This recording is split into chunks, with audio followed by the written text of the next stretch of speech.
Dear students, இந்த வீடியோல நம்ம ஆக்டிவேட்டட் காம்ப்ளெக்ஸ் தியரி அதுதான் பார்க்க போறோம். சோ இதுக்கு முன்னாடி நம்ம கொலிஷன் தியரி பார்த்திருக்கிறோம். சோ கொலிஷன் தியரியில நிறைய பார்த்தா லிமிடேஷன்ஸ் இருக்குது. சோ முக்கியமா பார்த்தீனா அது டிரான்ஸ்லேஷன் எனர்ஜி மட்டும் தான் கன்சிடர் பண்ணியிருக்கோம். So rotational vibration energy consider பண்ணியிருக்காது. சோ அதே மாதிரி பார்த்தீங்கன்னா அது எக்ஸ்பெரிமெண்டலா கிடைக்கிற வேல்யூவோட அந்த தியரிட்டிக்கலா கிடைக்கிற வேல்யூ பார்த்தீங்கன்னா ரொம்ப ஹையரா இருக்குது ஃபார் காம்ப்ளெக்ஸ் ரியாக்ஷன்ஸ். சோ பார்த்தா காம்ப்ளெக்ஸ் ரியாக்ஷன்ஸ் இல்ல பெரிய மாலிகூல்ஸ்லாம் ரியாக்ஷன்ல இன்வால்வ் ஆகும்போது கிடைக்கிற ரேட் கான்ஸ்டன்ட் வேல்யூ ஆக்சுவலா கிடைக்கிறது தியரி எக்ஸ்பெரிமெண்டலா கிடைக்கிறது ரொம்ப லோயரா இருக்குது. எப்படின்னு பார்த்தீங்கன்னா கொலிஷன் தியரி மூலமா கால்குலேஷன் பண்றதை விட ரொம்ப லோயரா இருக்குது. ஸோ இந்த இதை சரி பண்ணுறதுக்காக ஸ்டெரிக் ஃபேக்டர் ஒன்று பார்த்தீங்கன்னா இன்க்ளூட் பண்ணியிருப்பாங்க. ஸோ அதை எப்படி டிட்டர்மினேஷன் பண்ணுறது அப்படின்றது கொலிஷன் தியரி சொல்லலை. ஸோ இந்த தியரி எதன் அடிப்படையில் வந்திருக்குன்னு பார்த்தீங்கன்னா development of quantum mechanics and statistical thermodynamics. So அந்த அப்ரோச் மூலமாக இந்த தியரி டெவலப் பண்ணதால இந்த தியரி மோர் அக்யூரேட்டாக இருக்குது. ஸோ இந்த தியரி பார்த்தீங்கன்னா செவரல் நேம்ஸ்ல கால் பண்ணுறோம். ஸோ என்னன்னா activated complex theory, absolute reaction rate theory, transition state theory, இது மாதிரி பார்த்தீங்கன்னா எப்படி வேணாலும் இந்த தியரி கேட்கலாம். ஸோ இந்த தியரி டெவலப் பண்ணது யாருன்னு பார்த்தீங்கன்னா Eyring, Polanyi and Evans in 1935. So இது பார்த்தீங்கன்னா ரொம்ப ரீசெண்டாக தான் டெவலப் பண்ணியிருக்காங்க. ஸோ இந்த தியரியை எக்ஸ்பிளைன் பண்ணுறதுக்கு நம்ம ஏபி என்ற ஒரு மாலிகூல் ரியாக்ட் வித் சி என்ற ஒரு ஆட்டம், அதாவது ரியாக்ஷன் பிட்வீன் மாலிகூல்ஸ் அண்ட் ஆட்டம் அப்படி கூட எடுத்துக்கலாம். ஸோ இல்லைனா நார்மலாக ரெண்டு மாலிகூல் இல்லை ரெண்டு ஆட்டம் எப்படி வேணாலும் இதை எக்ஸ்பிளைன் பண்ணலாம். ஸோ ஆனால் இதில் ஒரு மாலிகூல் எடுத்து எக்ஸ்பிளைன் பண்ணால் சில விஷயம் கரெக்டாக சொல்ல முடியும். அதுக்காக தான் பார்த்தீங்கன்னா இதை நான் ஒரு எக்ஸாம்பிளாக எடுத்துருக்கிறேன். ஸோ இப்போ ஒரு ஆக்டிவேட்டட் இந்த தியரி படி பார்த்தீங்கன்னா பாருங்க. So according to ACT the bimolecular reaction between two molecules. So அது இப்போ ஏபி அப்படின்றது ஒரு விஷயம் புரியுறதுக்காக ஏபின்றதை ரெப்ரசென்ட் பண்ணிக்கிறோம், AB and C. So progresses through the formation of activated complex. So அதுதான். ஸோ என்னன்னா இந்த தியரி என்ன சொல்ல வரும்னா ரெண்டு மாலிகூல்ஸோ இல்லை பார்த்தீங்கன்னா ஒரு மாலிகூல் ஒரு ஆட்டம் எப்படி இருந்தாலும் சரி. ஸோ அது பார்த்தீங்கன்னா ரியாக்ட் ஆகணும் அப்படின்னா அது ஆக்டிவேட்டட் காம்ப்ளெக்ஸ் அப்படின்னு ஒன்று ஃபார்ம் பண்ணணும்.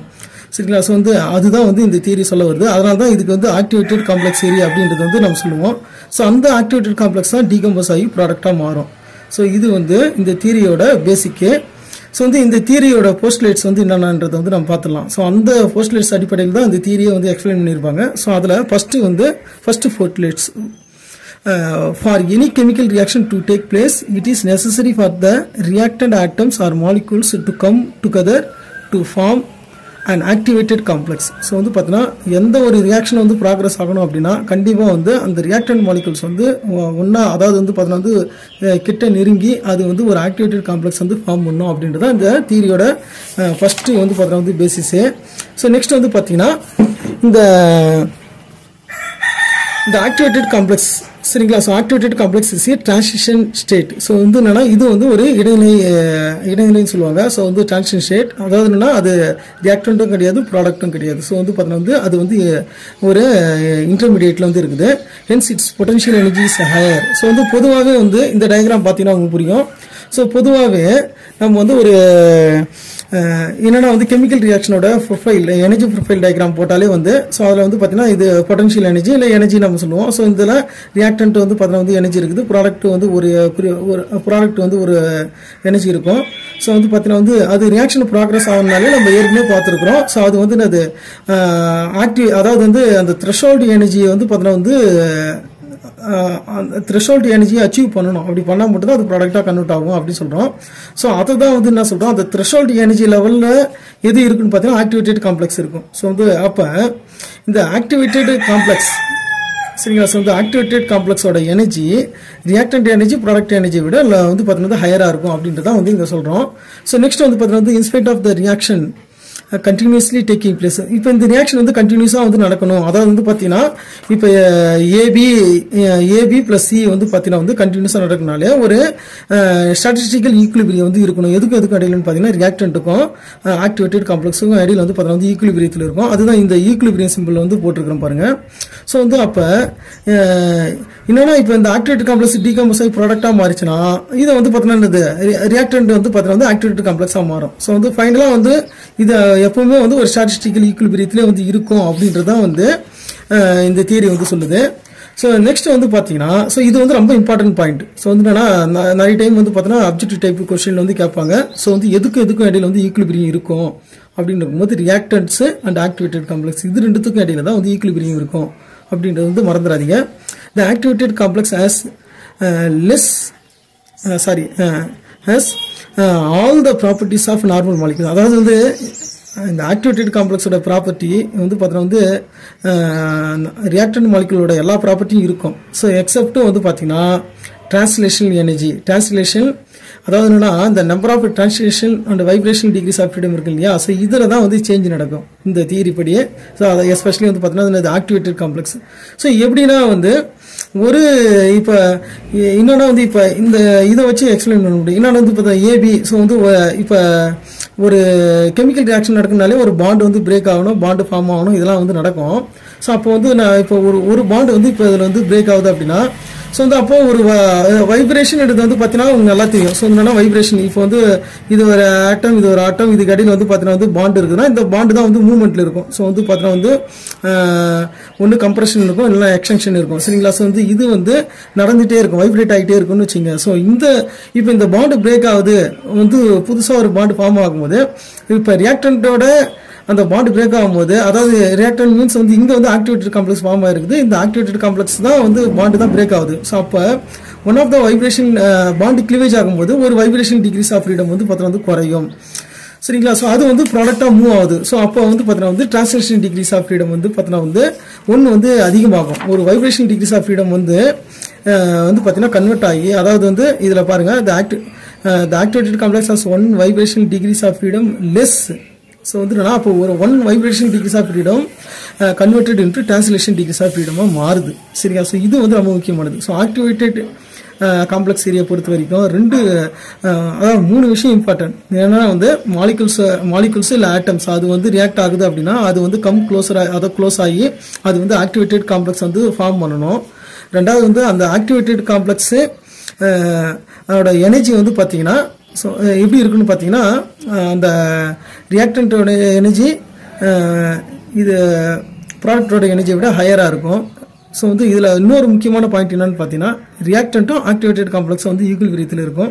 ஸோ ஃபைனலாக வந்து பார்த்தீங்கன்னா இன்னொரு பாயிண்ட் வந்து நம்ம மறக்கக்கூடாத ஒரு பாயிண்ட் என்னன்னு பார்த்தீங்கன்னா இந்த ஆக்டிவேட்டட் காம்ப்ளெக்ஸோட one of the vibration degrees of freedom வந்து பார்த்தீங்கன்னா டிரான்ஸ்லேஷன் டிகிரிஸ் ஆஃப் ஃப்ரீடமாக கன்வெர்ட் ஆகுது. சரியா. ஸோ அதுதான் வந்து பார்த்தா வந்து ரியாக்ஷன் நடக்குது காரணமாகுது அப்படின்றது வந்து இந்த தியரியோட சாராம்சம். அதுக்கு அடுத்தது வந்து பார்த்தீங்கன்னா வந்து இதில் இன்னொரு முக்கியமான பாயிண்ட் என்னன்னு பார்த்தீங்கன்னா the rate of reaction is directly proportional to the concentration of the activated complex. So என்னன்னா இந்த அதாவது வந்து ரேட் ஆஃப் ரியாக்ஷன் வந்து நம்ம என்ன சொல்கிறோம்.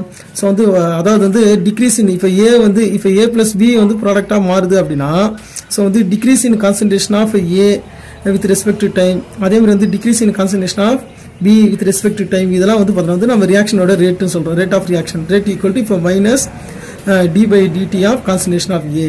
ஸோ அதே மாதிரி வந்து பார்த்தீங்கன்னா வந்து minus d/dt of concentration of B அப்படின்னு சொல்லுவோம். ஸோ அப்போ இல்லைனா வந்து என்னது plus d/dt of concentration of B product. So product form ஆகிற வேகம் டைமை பொறுத்து, அப்படி இல்லைனா டைமை பொறுத்து ரியாக்டன்ட் மாலிகுல்ஸோட கான்சன்ட்ரேஷன் டிக்ரீஸ் ஆகிற வேகம், இதை தான் வந்து நம்ம ரேட்டுன்னு சொல்கிறோம்.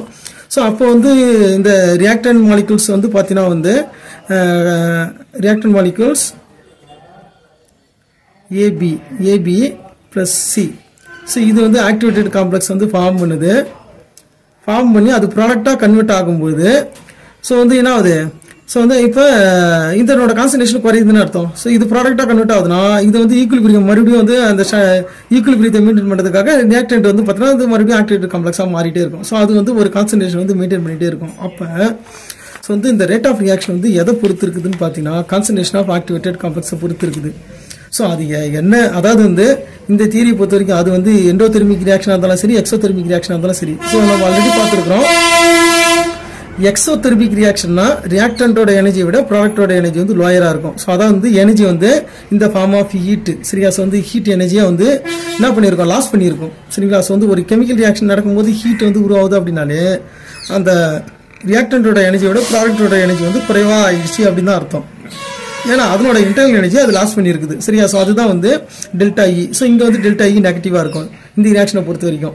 ஸோ இந்த ரியாக்ஷனை பொறுத்த வரைக்கும் பாருங்க, இது வந்து எக்ஸோதெர்மிக் ரியாக்ஷன். ஹீட் எனர்ஜி வந்து லாஸ் பண்ணது மூலமா எனர்ஜி வந்து இந்த ப்ராடக்டோட எனர்ஜி குறைஞ்சிருக்குது.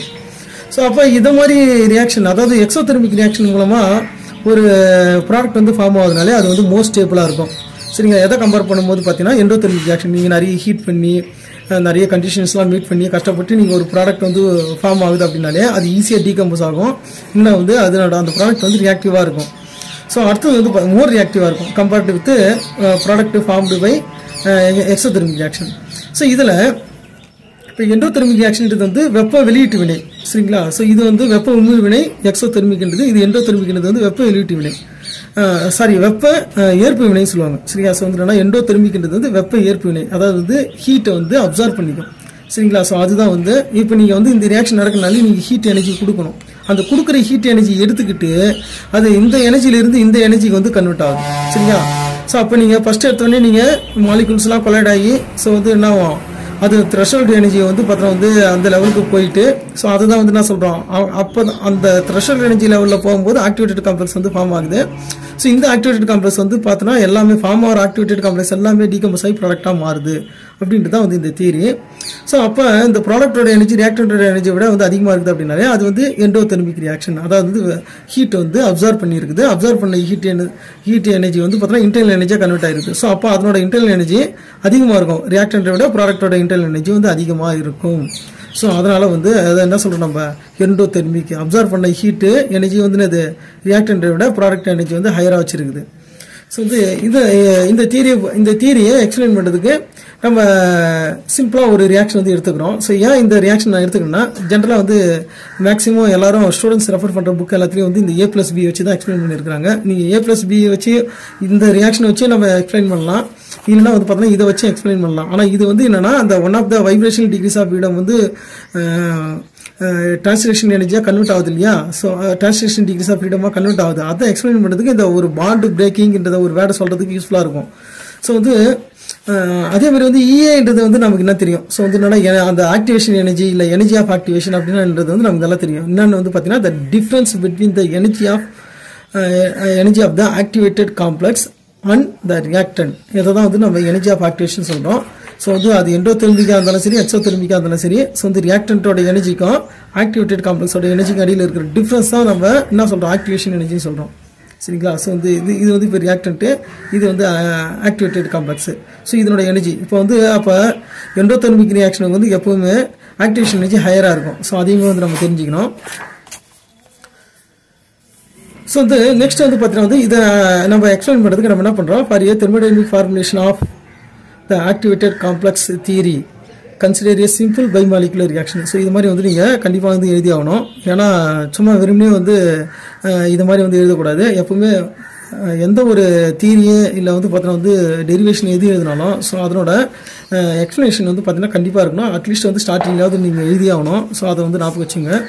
ஸோ வந்து இதில் என்னென்னா ஒரு A+B வந்து A+B என்னவா மாறுதுன்னு வந்து பார்த்தீங்கன்னா AB என்ற ஒரு ஆக்டிவேட்டட் காம்ப்ளெக்ஸ் வந்து ஃபார்ம் பண்ணுது. ஸோ இது வந்து ஈக்குலிபிரியத்தில் இருக்கும் நம்ம பார்த்துருக்குறோம். ரியாக்டன்ட்டும் ஆக்டிவேட்டட் காம்ப்ளெக்ஸும் வந்து ஈக்குலிபிரியத்தில் இருக்கும், ஸ்டாட்டிஸ்டிக்கல் ஈக்குலிபிரியத்தில் இருக்கும்ன்றதால ஸோ ஈக்குலிபிரியம் அந்த ரியாக்ஷன் சிம்பிள் வந்து பார்த்தீங்கன்னா வந்து ஏரோ மார்க் வந்து கரெக்டாக போடுங்க. ஸோ வந்து இதுக்கான அந்த ஈக்குலிபிரியம்னாலே ஈக்குலிபிரியம் கான்ஸ்டன்ட் வந்து இருக்கணும். ஸோ அதுதான் இது சரிங்களா. ஸோ வந்து ஈக்குலிபிரியம் கான்ஸ்டன்ட் சரிங்களா. ஸோ வந்து என்னன்னா எதுக்கு அடியிலும் பார்த்துங்க, இந்த AB இது வந்து என்னன்னா ஆக்டிவேட்டட் காம்ப்ளெக்ஸு. கே இந்த ஹேஷ்டாக் இருக்குது பார்த்தீங்களா, கே ஹேஷ்டாக் AB ஹேஷ்டாக்ன்றது வந்து ஆக்டிவேட்டட் காம்ப்ளெக்ஸ் வந்து நம்ம ரெஃபர் பண்ணுறோம். கே ஹேஷ்டாக்ன்றது வந்து பார்த்தீங்கன்னா equilibrium constant between reactant and activated complex. So இதுதான் அது. ஸோ வந்து அந்த ஆக்டிவேட்டட் காம்ப்ளெக்ஸ் வந்து பார்த்தீங்கன்னா வந்து அட் ரேட் கான்ஸ்டன்ட், அதாவது செகண்ட் ஆர்டர்ன்றதால, ஏன்னா பைமாலிகுலர் ரியாக்ஷன்றதால நம்ம வந்து K2ன்னு போட்டிருக்கிறோம். செகண்ட் ஆர்டரை ஃபாலோ பண்ணுது. இது வந்து என்ன பண்ணுது, ப்ராடக்டாக கன்வெர்ட் ஆகுது சரிங்களா. ஸோ இந்த ரியாக்ஷன் வந்து நான் எடுத்துக்கிறேன். ஸோ இதில் ஃபர்ஸ்ட் எடுத்தோடனே உங்களுக்கு AB ஹேஷ்டாக்ன்றது ஆக்டிவேட்டட் காம்ப்ளெக்ஸு, K ஹேஷ்டாக்ன்றது வந்து equilibrium constant between reactant and activated complex. So next வந்து பார்த்தீங்கன்னா வந்து ஸோ வந்து செட் அபோ. ஸோ இது என்னன்னா வந்து நம்ம ஏற்கனவே பார்த்துருக்கோம் இல்லையா. ஸோ வந்து one of the vibration degrees of freedom என்ன சொல்கிறது, so has been converted to translation degrees of freedom. அதாவது வைப்ரேஷன் டிகிரிஸ் ஆஃப் ஃப்ரீடம் வந்து டிரான்ஸ்லேஷன் டிகிரிஸ் ஆஃப் ஃப்ரீடமாக வந்து மாறுது. சரிங்களா? ஸோ அதை வந்து நம்ம இங்கே கன்சிடர் பண்ணிக்கிறோம். ஸோ வந்து பார்த்தீங்கன்னா ஸோ இது வந்து எதனோடதுன்னு பார்த்தீங்கன்னா ஆக்டிவேட்டட் காம்ப்ளெக்ஸ் தான். ஸோ அதுதான் ப்ராடக்டாக மாறுது. ஸோ வந்து ஃப்ரம் கிளாசிக்கல் மெக்கானிக்ஸ். ஸோ வந்து என்னன்னா இப்போ இந்த வைப்ரேஷன் டிகிரிஸ் ஆஃப் ஃப்ரீடம் வந்து நம்ம எடுத்துக்கிறோம். அது அதனோட எனர்ஜி வந்து நம்ம இப்போ அந்த வைப்ரேஷன் எனர்ஜி ஸோ வந்து ரெண்டு தியரி வந்து ரெண்டு, அதாவது கிளாசிக்கல் மெக்கானிக்ஸ் மூலமாக என்ன சொல்கிறோம், ஸோ வந்து அதேமாதிரி வந்து இப்போ குவாண்டம் மெக்கானிக்ஸ் மூலமாக நம்ம என்ன சொல்கிறோம் அப்படின்றத வந்து ரெண்டுத்தையும் வந்து கம்பேர் பண்ண போகிறோம், வேறு எதுவும் கிடையாது. ஸோ வந்து from classical mechanics the energy of vibration is given by, அது வந்து எனர்ஜி ஆஃப் வைப்ரேஷன் நம்ம என்ன சொல்லணும்னு பார்த்தோம்னா E=RT/NA. ஸோ வந்து பார்த்தோன்னா வந்து அதாவது வந்து பர் மோலுக்கு வந்து எவ்வளோ அப்படின்றதான் வந்து இதில் NAன்றது வந்து நம்ம ரெஃபர் பண்ணுறோம். ஸோ அப்படி இல்லைன்னா வந்து அந்த R/NAன்றது வந்து என்னன்னு பார்த்தீங்கன்னா வந்து KB போல்ட்ஸ்மேன் கான்ஸ்டன்ட். சரிங்களா? ஸோ அப்போ இப்போ வந்து பார்த்தீங்கன்னா ஒன்று RT/NA நம்ம ரெஃபர் பண்ணலாம், அப்படி இல்லைனா KBT அப்படின்னு வந்து ரெஃபர் பண்ணலாம். இந்த B-ன்றது வந்து போல்ட்ஸ்மேன் கான்ஸ்டன்ட் வந்து ரெஃபர் பண்ணுது. ஏன்னா ஆல்ரெடி நம்ம K-ன்றது வந்து ரேட் கான்ஸ்டன்ட் வந்து மெஷர் பண்ணுறதுக்காக ஸ்மால் லெட்டர் K வந்து யூஸ் பண்ணுறதுனால இந்த இடத்துல வந்து நம்ம போல்ட்ஸ்மேன் கான்ஸ்டன்ட் அதாவது என்னன்னா KB அப்படின்றது வந்து யூஸ் பண்ணுவோம். சரிங்களா? ஸோ மற்ற இடத்துல K-ன்னு கூட யூஸ் பண்ணுவாங்க, ஆனால் இங்கே வந்து நம்ம KBT அப்படின்னு தான் வந்து யூஸ் பண்ணணும். சரிங்களா? ஸோ வந்து KB is the Boltzmann constant. Whereas from quantum mechanics, so வந்து என்னன்னா அது வந்து கிளாசிக்கல் மெக்கானிக்ஸ் படி E=KBT. ஸோ அதுவே வந்து பார்த்தீங்கன்னா அது குவாண்டம் மெக்கானிக்ஸ் படி நமக்கு எல்லாருக்குமே தெரியும். ஸோ E=hν அப்படின்றது வந்து நமக்கு நல்லா தெரியும். சரிங்களா? ஸோ இது வந்து பார்த்தீங்கன்னா வந்து குவாண்டம் தியரியில் நம்ம படிச்சிருப்போம். ஸோ இப்போ அந்த வைப்ரேஷன் எனர்ஜியை வந்து ரெண்டு ஈக்குவேஷன் வந்து பார்த்தீங்கன்னா வந்து சொல்கிறோம். ஒன்று வந்து E=KBT, இன்னொன்று வந்து E=hν. ஸோ அப்போ ரெண்டுத்தையும் ஈக்குவல் பண்ணுறோம். சரிங்களா? ரெண்டுத்தையும் ஈக்குவல் பண்ணும்போது நமக்கு வந்து அந்த வைப்ரேஷன் சரிங்களா வந்து அந்த எனர்ஜி அதாவது வந்து அந்த வைப்ரேஷன் நம்பர் வந்து நம்ம கண்டுபிடிக்க முடியும். சரியா? ஸோ இது ஃப்ரீக்வன்சி. சரிங்களா? நியூன்றது வந்து ஃப்ரீக்வன்சி. ஸோ அப்போ RT/NAH அப்படின்னு சொல்லலாம். அப்படி இல்லைன்னா இது KBT/H. ஸோ இதை தான் நம்ம யூஸ் பண்ண போகிறோம். KBT அதாவது வந்து ஃப்ரீக்வன்சி KBT/H. சரிங்களா? ஸோ இதை வந்து நம்ம எடுத்துக்கிறோம். இது ஈக்குவேஷன் ஒன்றா நம்ம எடுத்துக்கிறோம். ஸோ இந்த ரிலேஷன் வந்து எப்பவுமே நிறைய இடத்துல வந்து தேவைப்படும், அதெல்லாம் ஞாபகம் வச்சுங்க. அதாவது அவகேட்ரோ நம்பரையும் போல்ட்ஸ்மேன் கான்ஸ்டன்ட்டையும் வந்து மல்டிப்ளை பண்ணும்போது நமக்கு என்ன கிடைக்கும் பார்த்தீங்கன்னா கேஸ் கான்ஸ்டன்ட் வந்து கிடைக்கும், வேறு எதுவும் கிடையாது. சரிங்களா? ஸோ அடுத்தது இந்த இதில் என்னன்னா வந்து நம்ம இந்த தியரியை வந்து நம்ம அடிக்கடி வந்து கண்டிப்பாக பேசி ஆகணும். ஸோ என்னென்னு பார்த்தீங்கன்னா the vibration frequency nu is the rate at which the activated complex molecule move across the energy barrier. So என்னன்னா எவ்வளோ அந்த வைப்ரேஷன் ஃப்ரீக்வன்சி வந்து எதை ரெஃபர் பண்ணுதுன்னு பார்த்தீங்கன்னா இதில் நம்ம அந்த வைப்ரேஷன் ஃப்ரீக்வன்சின்னு எதை சொல்கிறோன்னு பார்த்தீங்கன்னா எவ்வளோ வேகத்தில் வந்து பார்த்தீங்கன்னா இந்த ஆக்டிவேட்டட் காம்ப்ளெக்ஸ் வந்து பார்த்தீங்கன்னா ப்ராடக்டாக மாறுது. சரியா? ஸோ அதுதான் எனர்ஜி பேரியர் வந்து பார்த்தீங்கன்னா கடந்து ப்ராடக்டாக மாறுது அப்படின்ட்டு தான். ஸோ அப்போ அதுதான் நம்ம ரேட்டுன்னு சொல்ல முடியும். சரிங்களா? ஸோ அதுதான் வேறு எதுவும் கிடையாது. இது என்னன்னா உங்களுக்கு இது எல்லாமே நான் எழுதியிருக்கிறேன். இது சிம்பிளாக சொல்லிடலாம். இருந்தாலும் வந்து பார்த்தா எல்லாம் எழுதியிருக்கேன்னா நீங்கள் வந்து இதை நீங்கள் வந்து பாஸ் வச்சுட்டு நோட்ஸ் எழுதிக்கலாம், வேறு எதுவும் கிடையாது. ஏன்னா இந்த கொலிஷன் தியரியும் ஆக்டிவேட்டட் காம்ப்ளெக்ஸ் தியரியும் ரொம்ப முக்கியமானது. அது எக்ஸாமுக்கு வருது வரலன்றதெல்லாம் வேறு, ஆனால் கண்டிப்பாக எக்ஸாமுக்கு வந்து இருக்கும், ரெண்டுமே இருக்கும், இல்லைனா வந்து ஏதாவது ஒன்றாவது இருக்கும். ஸோ இது வந்து பார்த்தீங்கன்னா நீங்கள் இதை வந்து புரிஞ்சு வச்சுக்கிறது வந்து ரொம்ப முக்கியமான ஒரு விஷயம். சரிங்களா? ஸோ அப்போ அதனால தான் வந்து நம்ம இதை டீட்டெயிலாக நம்ம பார்த்துட்டு இருக்கிறோம். ஸோ வந்து இதில் இந்த vibration degrees of freedom so வந்து என்னன்னா அதாவது ஒரு பாண்டு வந்து பிரேக் ஆகுது பார்த்தீங்களா, கிளிவேஜ் ஆகுது. சரியா? ஸோ இதில் முக்கியமான பாயிண்ட் பாருங்க. If nu is the frequency of vibration responsible for the cleavage. So வந்து அப்போ என்னன்னா இப்போ நீங்கள் வந்து பார்த்தீங்கன்னா வந்து இப்போ இந்த பாண்ட் இருக்குன்னு வச்சுங்க, இது ரெண்டும் வைப்ரேட் ஆகிட்டே இருக்குது. ஸோ இதுதான் வந்து இப்போ உடைய போகுது. ஸோ அப்போ அந்த வைப்ரேஷன் தான் வந்து அந்த கிளிவேஜுக்கு வந்து காரணமாகுது. சரியா? ஸோ வந்து நீங்கள் அப்போ அதை தான் வந்து நம்ம என்ன பண்ண போகிறோம், ரேட் கான்ஸ்டன்ட் எடுத்துக்கிறோம். சரியா? So then the rate at which the activated complex get transformed into the product is given by நியூன்றது வந்து அதாவது ரேட் கான்ஸ்டன்ட் பதிலாக இப்போ நம்ம ஃப்ரீக்வன்சி வந்து எடுத்துக்கிறோம் இன்ட்டு இப்போ ஏபி ஹேஷ்டாக் போட்டிருக்கோம் இல்லையா, அதுதான் டிரான்சிஷன் ஸ்டேட் வந்து எடுத்துக்கிறோம். அது ஏபி ஹேஷ்டாக இருக்கலாம், இல்லை ஏபி அதாவது இப்போ வந்து நீங்கள் வந்து ஏபி ப்ளஸ் சின்னு வந்து எடுத்துக்கிறீங்கன்னு வச்சுங்க, அப்போ ஏபிசி அப்படின்னு வந்து முழுமையாக இருக்கலாம், எது வேணாலும் இருக்கலாம். ஸோ அதனால் டிரான்சிஷன் ஸ்டேட்னு வந்து சிம்பிளாக இதை வந்து எழுதியிருக்கிறேன் நான். ஸோ அப்போ நம்ம வந்து according to activated complex theory so வந்து அதன்படி வந்து பார்த்தீங்கன்னா அதாவது வந்து ரேட் கான்ஸ்டன்ட். சரியா? ஸோ வந்து அந்த ரேட் கான்ஸ்டன்ட் ஆஃப் ரியாக்ஷன் வந்து பார்த்தீங்கன்னா is equal to frequency of vibration. அதாவது வந்து பார்த்தீங்கன்னா வந்து அந்த வைப்ரேஷன் ஃப்ரீக்வன்சிக்கு வந்து ஈக்குவல், அதாவது ஃப்ரீக்வன்சி ஆஃப் அந்த அதாவது frequency which responsible for the cleavage of bond. சரியா? ஸோ அப்படி சொல்லிடலாம். ஸோ அப்போ அந்த பாண்டு பிரேக் ஆகிறதுக்கு காரணமான வைப்ரேஷன் அது வந்து எதுக்கு சமம்னு பார்த்தீங்கன்னா K2க்கு வந்து சமம், அதாவது ரேட் கான்ஸ்டன்ட். சரிங்களா? ஸோ அதனால தான் வந்து thus the rate constant K2 can be identified with nu. நீங்கள் இதெல்லாம் எழுதணும்னு அவசியம் கிடையாது. எக்ஸாமில் நீங்கள் டைரெக்டாக வந்து பார்த்தீங்கன்னா ரெண்டு எனர்ஜி வந்து நம்ம கம்பேர் பண்ணுறோம். அதாவது வைப்ரேஷனல் எனர்ஜி தான் காரணம்னு சொல்கிறோம். அப்போ அந்த வைப்ரேஷனல் எனர்ஜி வந்து according to classical mechanics, according to quantum mechanics ரெண்டுத்தையும் ஈக்குவல் பண்ணி இந்த ஒரு டெரிவேஷன் வந்து நீங்கள் எடுத்துகிட்டு வந்துருங்க. சரியா? இந்த equation new equal to KBT/H அதை மட்டும் எடுத்துகிட்டு வந்தால் போதும். ஸோ அப்போ அதுதான் வந்து நம்ம வந்து கேக்கு சமன்றதை வந்து சொல்கிறோம். ஸோ டேரெக்டாக இந்த லைனை நீங்கள் எழுதிடலாம். The reaction rate is given by, நமக்கு தெரியும் ஒரு ரேட் ஆஃப் ரியாக்ஷன் வந்து எப்பவுமே நம்ம எப்படி minus d/dt of concentration of A. So இந்த மைனஸ் சிம்பிள் வந்து பார்த்தீங்கன்னா decrease in concentration of A. So இதை தான் வந்து ரெப்ரசென்ட் பண்ணுறோம். ஈக்குவல் டு இதில் வந்து இந்த கே வந்து பார்த்தீங்கன்னா கேப்ஸ் கே போட்டு ஒரு சின்னதாக ஒரு மேல் பக்கம் மட்டும் ஒரு கோடு மாதிரி போட்டிருப்போம். இது வந்து transmission coefficient.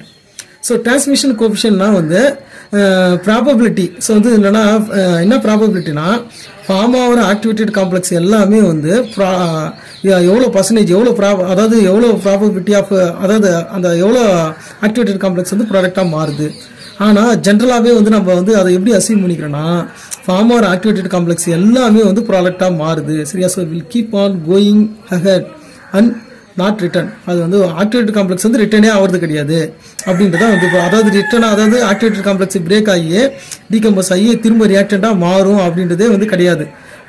Activated complex form ஆனாலே அது ப்ராடக்டாக கன்வெர்ட் ஆகிடும் அப்படின்னு வந்து நம்ம எடுத்துக்கிறோம். ஸோ அப்படி எடுத்துக்கும் போது ஸோ இந்த டிரான்ஸ்மிஷன் கோஎஃபிஷியன்ட்டோட வேல்யூ வந்து யூனிட்டி, அதாவது வந்து 1 அப்படின்னு வந்து எடுத்துக்கலாம்.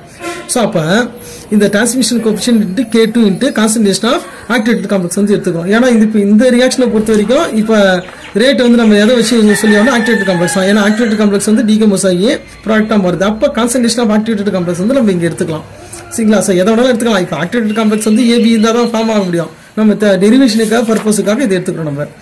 ஸோ அப்போ ஈக்குவல் டு கே, அதாவது வந்து பார்த்தோம்னா கே இன்றது வந்து டிரான்ஸ்மிஷன் கோஎஃபிஷியன்ட் இன்ட்டு இந்த K2க்கு பதிலாக நம்ம KBT/H வந்து சப்ஸ்டிட் பண்ணுறோம். அதுதான் வேறு எதுவும் கிடையாது. அடுத்த ஸ்டெப்பில் பாருங்கள், இந்த டிரான்ஸ்மிஷன் கோஎஃபிஷியன்ட் வந்து நம்ம யூனிட்டி அப்படின்னு வந்து நம்ம எடுத்துக்கிறோம். ஸோ அப்படின்னா என்ன அர்த்தம்? ஃபார்ம் ஆகிற ஆக்டிவேட்டட் காம்ப்ளெக்ஸ் எல்லாமே ப்ராடக்டாக மாறிடுது. சரியா? ஸோ வந்து அப்போ 100% மாறுதுன்றதா அது யூனிட்டி, ஆல்மோஸ்ட் வந்து யூனிட்டி நம்ம எடுத்துக்கிறோம். ஸோ அப்போ the concentration of activated complex can be obtained by with equilibrium constant. So வந்து ஃபஸ்ட்டு வந்து ஒன்று வந்து நம்ம கண்டுபிடிச்சிட்டோம். என்னன்னு வந்து பார்த்தீங்கன்னா இப்போ நியூ வந்து பார்த்தோன்னா என்னென்னு கண்டுபிடிச்சிட்டோம். அடுத்து வந்து இப்போ இதனோட வேல்யூ வந்து நம்ம கண்டுபிடிக்கணும். ஸோ இதனோட வேல்யூ வந்து நம்ம ஈக்குலிபிரியம் கான்ஸ்டன்ட்டை கண்டுபிடிக்கிறது மூலமாக நம்ம ஈஸியாக வந்து கண்டுபிடிக்க முடியும். ஸோ வந்து ஈக்குலிபிரியம் கான்ஸ்டன்ட்டை கண்டுபிடிக்க நிறைய மெத்தட்ஸ் இருக்குது. ஸோ இப்போ அந்த ரிலேஷனை பயன்படுத்தி, அதாவது ஈக்குலிபிரியம் கான்ஸ்டன்ட்ன்றது நம்ம நல்லா தெரியும். ஸோ வந்து என்னென்னு பார்த்தீங்கன்னா it's a ratio between concentration of product and concentration of reactant, அதாவது product of concentration of reactant அப்படின்னு வந்து நம்ம எடுத்துக்குவோம். ஸோ இப்போ வந்து பார்த்தீங்கன்னா ஈக்குலிபிரியம் கான்ஸ்டன்ட். சரியா? ஸோ இதில் இருந்து நம்ம என்ன பண்ணுறோம்? இப்போ ஹேஷ்டாக்ன்றது வந்து ஈக்குலிபிரியம் கான்ஸ்டன்ட். சரியா? So between reactant and activated complex. So வந்து என்னன்னா இந்த ஏபி வந்து இந்த பக்கம் அதாவது லெஃப்ட் சைடு வந்து எடுத்துன்னு வரும், அதாவது டினாமினேட்டர்லேருந்து இது நியூமினேட்டராக மாறிடுது. ஈக்குவல் டு ஏபி ஹேஷ்டாக்கோட வேல்யூ வந்து நம்ம இப்போ கண்டுபிடிச்சிடலாம், கான்சன்ட்ரேஷன் ஆஃப் ஆக்டிவேட்டட் காம்ப்ளெக்ஸ். சரிங்களா? ஸோ இப்போ என்ன பண்ண போகிறோம்? நம்ம இந்த வேல்யூ வந்து நம்ம ஈக்குவேஷன் 3ல் வந்து சப்ஸ்டிட் பண்ண போகிறோம். சரிங்களா? ஸோ வந்து இந்த ஈக்குவேஷனில் நம்ம சப்ஸ்டிட் பண்ணுறோம், வேறு எதுவுமே கிடையாது. சரிங்களா? AB hashtag concentration of AB hashtag வந்து பார்த்தீங்கன்னா அதனோட வேல்யூக்கு பதிலாக நம்ம என்ன பண்ணுறோம்? ஸோ வந்து இந்த ரிலேஷனை பயன்படுத்தி இப்போ AB hashtag equal to K hashtag into concentration of A and B, இதுதான் வந்து நம்ம சப்ஸ்டிட் பண்ணுறோம். அடுத்தது நம்ம வந்து நார்மலாக வந்து ஒரு கெமிக்கல் ரியாக்ஷனுக்கு வந்து ரேட் கான்ஸ்டன்ட் அப்படின்னு பார்க்கும்போது என்ன வரும்? நீங்கள் வந்து ஜென்ரலாக வந்து பார்த்தா வந்து இப்போ A+B வந்து ப்ராடக்டாக மாறுதுனாலே concentration of A into concentration of B அப்படி தான் நம்ம போடுவோம். சரியா? ஸோ வந்து ஜென்ரலாக ஸோ வந்து ப்ராடக்ட் அப்படின்னாலே இது வந்து என்னது? ரேட் ஈக்குவல் டு சரியா K2 into concentration of A into concentration of B, இதை தான் வந்து நாங்கள் யூஸ் பண்ணியிருக்கோம். ஸோ வந்து என்னன்னா இடையில அந்த ஆக்டிவேட்டட் காம்ப்ளெக்ஸை பற்றி நம்ம இல்லாமல் நார்மலாக சொல்லும் போது இப்படி தான் சொல்லுவோம். சரியா? ஸோ அதுதான் வந்து அப்போ இது ரெண்டும் வந்து பார்த்தா வந்து ஈக்குவல், அதாவது வந்து ரேட் ஈக்குவல் டு மேலே இருக்கிற ஈக்குவேஷன். சரியா? ஸோ அதுவும் equal KBT/H into K hashtag into concentration of A into concentration of B. சரியா? ஸோ இப்போ இந்த ரெண்டு ஈக்குவேஷனையும் கம்பேர் பண்ணும்போது இதுவும் ரேட்டு தான், இதுவும் ரேட்டு தான். சரியா? ஸோ ரெண்டுமே ரேட் ஈக்குவல்னு வருது. ஸோ அப்போ இதுவும் சேம் மேலே இருக்கிற ஈக்குவேஷனில் இந்த லெஃப்ட் சைடும் அதே மாதிரி ரைட் சைடில் AB concentration of A into concentration of B இது ரெண்டுமே எல்லாமே இருக்குது. ஸோ ஃபைனலாக வந்து அப்போ இந்த K2க்கு பதிலாக என்ன இருக்குதுன்னு பார்த்தீங்கன்னா KBT/H இன்ட்டு K ஹேஷ்டாக் இருக்குது. சரியா? ஸோ அதுதான் வந்து என்னது ரேட், அப்படி ரேட் கான்ஸ்டன்ட் வேல்யூன்னு நம்ம சொல்கிறோம். சரியா? ஸோ வந்து இது வந்து ஆக்டிவேட்டட் காம்ப்ளெக்ஸ் தியரி இல்லைனா வந்து அப்சல்யூட் ரியாக்ஷன் ரேட் தியரி, அதாவது வந்து ARRT. ஸோ அது கேட்டாங்கன்னா இது வரைக்கும் எதுனா கூட போதும். ஜென்ரலாக வந்து நம்ம என்னென்னா இதை வந்து பார்த்தீங்கன்னா அப் டு வந்து இந்த தெர்மோடைனமிக் பாராமீட்டர் கண்டுபிடிக்கிற வரைக்கும் ஐரிங் ஈக்குவேஷன் வரைக்கும் வந்து நம்ம டெரிவ் பண்ணி ஆகணும். ஸோ இன்கேஸ் வந்து டெரிவ் ஐரிங் ஈக்குவேஷன் கேட்டாங்கன்னா நம்ம ஃபுல்லாக எழுதி ஆகணும். எக்ஸ்பிளைன் ARRT தியரி அப்படின்னு சொன்னோம்னா இது வரைக்கும் நம்ம சொன்னாலே போதும். ஸோ இதில் என்னன்னா கடைசியாக வந்து நீங்கள் சொல்லணும், hence the rate constant K2 of the reaction is directly proportional to the equilibrium constant K. சரியா? ஸோ இதுதான் நம்ம சொல்ல போகிறோம், வேறு எதுவுமே கிடையாது. சரியா? So for the formation of activated complex from reactant. சரியா? ஸோ வந்து ரேட் கான்ஸ்டன்ட் வந்து பார்த்தீங்கன்னா directly proportional to the equilibrium constant. சரியா? ஸோ இதுதான், வேறு எதுவுமே கிடையாது. இதுதான் வந்து ARRT தியரி வந்து சொல்லுது. ஸோ அதன் மூலமாக, அதாவது ARRT தியரி மூலமாக கிடைக்கிற ரேட் கான்ஸ்டன்ட் வேல்யூ இதுதான். சரிங்களா? ஸோ அடுத்தது வந்து இப்போ இந்த ஈக்குவேஷன் வச்சுட்டு நம்ம வந்து பார்த்தீங்கன்னா எப்படி தெர்மோடைனமிக் பாராமீட்டர்லாம் வந்து கண்டுபிடிக்கலாம். அதாவது வந்து டெல்டா ஜி. சரியா? டெல்டா ஜி வந்து ரொம்ப முக்கியமானது. சரியா? ஸோ வந்து டெல்டா ஹெச், டெல்டா எஸ். சரியா? ஸோ அதாவது என்ட்ரோபி ஆஃப் ஆக்டிவேஷன். சரிங்களா? ஏன்னா இது ஆக்டிவேட்டட் தியரின்றதால நம்ம எல்லாமே வந்து பார்த்தீங்கன்னா என்னது free energy of activation, entropy of activation, enthalpy of activation அப்படின்னு தான் வந்து சொல்லி ஆகணும். ஸோ வந்து அதை ஞாபகம் வச்சுங்க. ஸோ வந்து இதில் நம்ம எப்படி இந்த பாராமீட்டரில் எவல்யூஷன் பண்ணலான்னு பார்த்தீங்கன்னா ரொம்ப சிம்பிளானது தான். ஸோ இன்னொன்று வந்து ஈக்குலிபிரியம் கான்ஸ்டன்ட். ஸோ வந்து இதை வந்து நம்ம ஜென்ரலாக வந்து ஈக்குலிபிரியம் கான்ஸ்டன்ட் எந்த ஈக்குவேஷனோட நம்ம ரிலேட் பண்ணலான்னு பார்த்தீங்கன்னா டெல்டா ஜியோட வந்து ரிலேட் பண்ண முடியும். சரிங்களா? ஸோ வந்து வாண்ட் ஆஃப் வந்து ஈக்குவேஷன் வந்து நமக்கு தெரியும். ஸோ அதன்படி தான் வந்து என்ன பண்ணுறோன்னு பார்த்தீங்கன்னா இந்த energy of activated Gibbs free energy change for the activated process, அதுதான் வந்து அது டெல்டா ஜி ஹேஷ்டேக். சரியா? டெல்டா ஜி ஜீரோன்றது வந்து ஸ்டாண்டர்டு வந்து பார்த்தீங்கன்னா வந்து கிப்ஸ் ஃப்ரீ எனர்ஜின்னு சொல்லுவோம். ஸோ அதனால் டெல்டா ஜி ஜீரோ ஹோல் வந்து பார்த்தீங்கன்னா வந்து பேரந்திசிஸ்க்கு போட்டு அதுக்கப்புறம் மேலே என்ன பண்ணுறோம், அந்த ஹேஷ்டேக் வந்து சிம்பிள் யூஸ் பண்ணுறோம். இந்த ஹேஷ்டேக் வந்து எதை ரெப்ரசென்ட் பண்ணுதுன்னா ஆக்டிவேட்டட் ப்ராசஸ் அப்படின்றத வந்து ரெப்ரசென்ட் பண்ணுது. ஸோ அதில் நம்ம தனியாக சொல்லும் போது இஸ் கால்டு, சரியா? ஸோ அந்த standard Gibbs free energy of activation. சரிங்களா? ஸோ அதுதான் வந்து ஸோ அது Van't Hoff equation delta G hashtag equal to minus RT/LN K.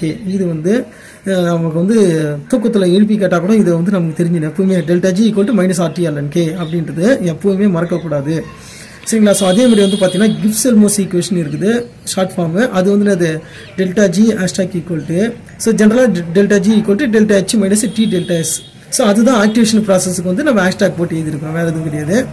So வந்து இப்போ இது ரெண்டுமே வந்து ஈக்குவல் போது இதை நம்ம என்ன பண்ண போகிறோம், இந்த ஈக்குவேஷன் மேலே இருக்கிற ஈக்குவேஷன் வந்து சப்ஸ்டிட் பண்ண போகிறோம். ஸோ ஃபஸ்ட் என்ன பண்ணணும், இந்த ஈக்குவேஷனை வந்து நம்ம கொஞ்சம் மாற்றணும். அதாவது ஈக்குவேஷன் 9 இருக்கு இல்லையா? ஸோ அதை வந்து பார்த்தோன்னா நம்ம வந்து லாக் எடுக்கும்போது மாறிடும். ஸோ இன்னொன்று வந்து பார்த்தீங்கன்னா இதுதான். ஸோ என்னென்னா இந்த லாக் எடுக்கும்போது இந்த ஈக்குவேஷனை லாக் எடுத்தீங்க அப்படின்னா LNK ஹேஷ்டேக். சரியா? ஸோ இது தெரியுதான்? Okay. So LNK hashtag equal to minus delta G hashtag by RT. So இது என்னன்னா இந்த ஃபார்ம் இருக்கு இல்லையா? ஸோ இதை மாற்றிருக்கிறோம். இந்த லாக் வந்து இருக்குது இல்லையா? அந்த லாக் நம்ம என்ன பண்ணிடணும், ரிமூவ் பண்ண, அதாவது ஆன்டி லாக் வந்து எடுக்கணும். அதுதான், வேறு எதுவும் கிடையாது.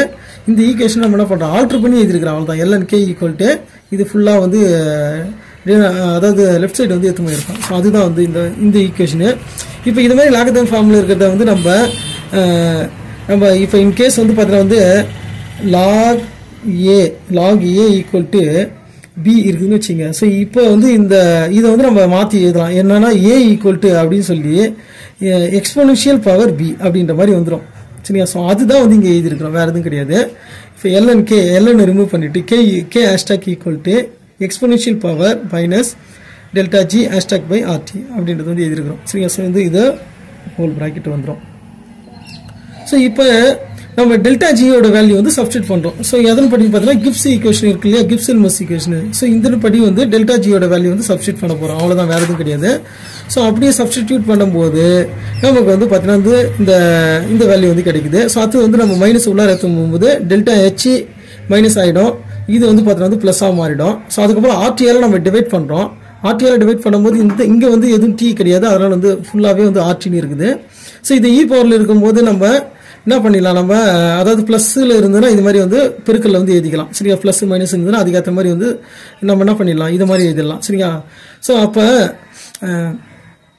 இப்போ இ பவர் டெல்டா எஸ், அதாவது delta S hashtag by R, ஏன்னா டியும் கேன்சல் ஆகிடும் சரியா. ஸோ அப்போ இந்த ஈக்குவேஷன் சரியா. ஸோ இந்த ஈக்குவேஷன் தான் நம்ம என்ன சொல்கிறோம், நம்ம ஃபர்ஸ்ட் எத்தனை இது எடுத்துகிட்டு வந்துடணும். ஸோ இதை வந்து என்ன பண்ணுறோம், இந்த ஈக்குவேஷனை நம்ம வந்து ஆல்ரெடி நம்ம அதாவது வந்து அதாவது ஆக்டிவேட்டட் காம்ப்ளெக்ஸ் தியரி மூலமாக ரேட் கான்ஸ்டன்ட் K2 கண்டுபிடிச்சிருக்கு இல்லையா. ஸோ இந்த ஈக்குவேஷனில் நம்ம சப்ஸ்டிட் பண்ணணும், அதாவது K ஹேஷ்டாக்கோட வேல்யூ வந்து சப்ஸ்டிட் பண்ணணும்.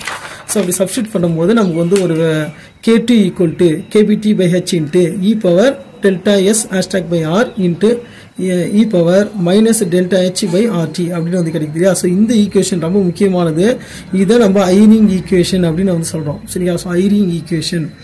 ஸோ வந்து இந்த ஈக்குவேஷனை பயன்படுத்தி நம்ம நிறைய ப்ராசஸுக்கு வந்து பார்த்தீங்கன்னா delta H value, delta S value, இது எல்லாமே வந்து நம்ம கால்குலேஷன் பண்ண முடியும். ரொம்ப முக்கியமான ஈக்குவேஷன் ஐரிங் ஈக்குவேஷன்ன்றது சரிங்களா. ஸோ வந்து Eyring equation for the rate constant of a simple bimolecular reaction, gaseous reaction சரிங்களா. ஸோ வந்து இந்த ஈக்குவேஷன் இப்போ நீங்கள் இதுக்கு வந்து லாக் எடுத்தீங்க அப்படின்னா, ஸோ லாக் எடுத்தவொடனே நமக்கு ஒரு ஃபார்ம் கிடைக்கும், அதாவது ln K2 equal to, so இது எல்லாமே வந்து கான்ஸ்டன்ட் ln அப்படின்னு போயிட்டு கான்ஸ்டன்ட் வந்துடும். ஸோ அதே மாதிரி வந்து பார்த்தீங்கன்னா ப்ளஸ்ஸு இதையும் வந்து நம்ம தனியாக வந்து ஒரு ஃபுல்லாக வந்து எடுத்துக்குவோம். ஸோ இது எல்லாமே கான்ஸ்டன்ட் தான் சரியா. ஸோ அப்படின்னு எடுத்துக்கிட்டு ஸோ இந்த பக்கம் வந்து பார்த்தீங்கன்னா வந்து ப்ளஸ் ln சரியா. ஸோ வந்து இதுக்கு வந்து என்னன்னா, இப்போ இது ln கூட இருக்காது, இது இ வந்து லாக் எடுத்தால் ஈலாம் ரிங்கும் ஆகிடும், அவ்வளோதான், வேறு எதுவும் கிடையாது சரிங்களா. ஸோ அப்போ என்ன ஆகிடும், மைனஸ் டெல்டா ஹெச் பை ஆர்டின்னு இருக்கும் இல்லையா. ஸோ இதை வந்து 1/t அப்படின்னு எடுத்துக்கும் சரிங்களா. ஸோ 1/tன்னு எடுத்து ஸோ வந்து நம்ம கிராஃப் ஃப்ளாட் பண்ணும்போது சரிங்களா. ஸோ வந்து என்ன கிடைக்குன்னு பார்த்தீங்கன்னா, அதாவது வந்து 1/tக்கும், அதாவது எக்ஸோட வேல்யூ வந்து பார்த்தீங்கன்னா 1/t, ln K2ன்றது வந்து பார்த்தீங்கன்னா ஒய் ஆக்சிஸோட வேல்யூ, ஒய் வேல்யூ சரியா. ஸோ இது ரெண்டுத்துக்கு இடையில கிராஃப் பிளாட் பண்ணால் ஸ்ட்ரெயிட் லைன் கிடைக்கும். ஸோ அதனோட ஸ்லோப்பை வச்சு நம்ம டெல்டா ஹெச் ஹேஷ்டாக் வேல்யூ வந்து கண்டுபிடிக்க முடியும். ஸோ அதான் முக்கியமானது. ஸோ அதேமாதிரி வந்து பார்த்தீங்கன்னா வந்து அதனோட அந்த ஒய் ஆக்சிஸில் வந்து பார்த்தீங்கன்னா வந்து இன்டர்செப்ட் இருக்குது பார்த்தியா. ஸோ அது வந்து அதை வச்சு நம்ம என்ன கண்டுபிடிக்கலாம்னு பார்த்தீங்கன்னா, ஸோ வந்து இந்த டெல்டா எஸ்ஸோட வேல்யூ வந்து நம்ம கண்டுபிடிக்க முடியும், வேறு எதுவும் கிடையாது. டெல்டா எஸ்ஸோட வேல்யூ நம்ம ஈஸியாக கண்டுபிடிக்கலாம். ஸோ இது ரொம்ப யூஸ்ஃபுல்லான ஒரு ஈக்குவேஷனு. ஸோ வந்து இதை வச்சு நிறைய வந்து பார்த்தீங்கன்னா நிறைய இடத்துல வந்து அப்ளை பண்ண முடியும். ஸோ வந்து ஒரு ப்ராசஸுக்கு வந்து நம்ம delta H value, delta S value இதெல்லாம் கண்டுபிடிச்சா அந்த ப்ராசஸ் எப்படி நடக்குது அப்படின்றது வந்து நம்ம ஈஸியாக எக்ஸ்பிளைன் பண்ண முடியும். ஸோ அதேமாதிரி வந்து நார்மல் அரினியஸ் ஈக்குவேஷன் வச்சு ஆக்டிவேஷன் எனர்ஜி வந்து கண்டுபிடிக்க முடியும். ஸோ இதில் இந்த ஈக்குவேஷன்லேயும் இந்த ரிலேஷன் வச்சு ஆக்டிவேஷன் எனர்ஜி கண்டுபிடிக்க முடியும். ஸோ அது எல்லாமே நம்ம பார்க்கலாம். ஸோ வந்து இந்த வீடியோ வந்து உங்களுக்கு யூஸ்ஃபுல்லாக இருந்திருக்கும்னு நினைக்கிறேன். ஸோ வந்து ஏஆர்ஆர்டி தியரின்றது வந்து ரொம்ப முக்கியமானது. ஸோ அதனால் வந்து பார்த்தீங்கன்னா எல்லாருமே இதை அண்டர்ஸ்டாண்ட் பண்ணுறதுக்கு வந்து ட்ரை பண்ணுங்கள். தேங்க்யூ ஃபார் வாட்சிங்.